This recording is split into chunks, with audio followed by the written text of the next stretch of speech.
ஹாய்ங்க. Sunday morning அன்றைக்கி வந்து பார்த்திங்கன்னா மருந்தடிக்கிற வேண்டிய வேலை இருந்துச்சு. 2-3 நாளாகவே நினச்சிட்டு இருந்தோம் மருந்தடிக்கணும்னு. ஏன்னா வந்துட்டு மழை பெஞ்சு நிறைய புல்லு முளைச்சிருச்சு.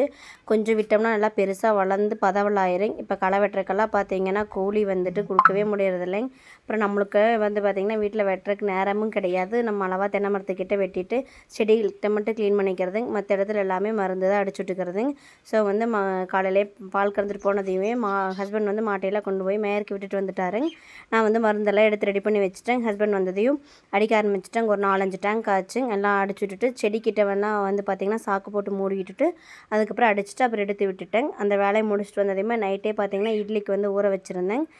அதே காலையிலேயே வந்துட்டு அரைச்சி வச்சிடலாம் அப்படின்னு சொல்லிட்டு மருந்தெல்லாம் அடிச்சுட்டு வந்துட்டு அதுக்கப்புறம் தான் அந்த வேலையை செஞ்சுட்டு இருந்தேங்க. காலையில் டிஃபனுக்கு பார்த்திங்கன்னா கோதுமை தோசை தான். 3 மாதத்துக்கிட்ட ஆயிடுச்சு கோதுமை தோசை சுட்டு.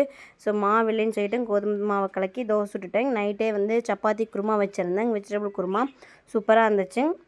அந்த குருமாவே கொஞ்சம் இருந்துச்சு, அதையவே வச்சு சாப்பிட்டுக்கலான்னு சொல்லிவிட்டு மாவெல்லாம் ஆட்டி வச்சுட்டு தோசையை சுட்டு கொடுத்துட்டு ஹஸ்பண்டும் கிளம்பிட்டாரு. அதுக்கப்புறமா எல்லாம் க்ளீன் பண்ணுற வேலை தான் இந்த கிரைண்டர் க்ளீன் பண்ணுற வேலை தான் ரொம்ப கஷ்டம். ஆனால் வந்து பார்த்திங்கன்னா இந்த பெட்ஷீட் வந்து பார்த்திங்கன்னா இந்த ஹிந்திக்காரங்கெல்லாம் விற்றுட்டு வருவாங்க. அந்த சாஃப்டான பெட்ஷீட்டு அந்த துணியை வச்சு தான் க்ளீன் பண்ணேன். ஈஸியாகவே க்ளீன் ஆகிடுச்சு.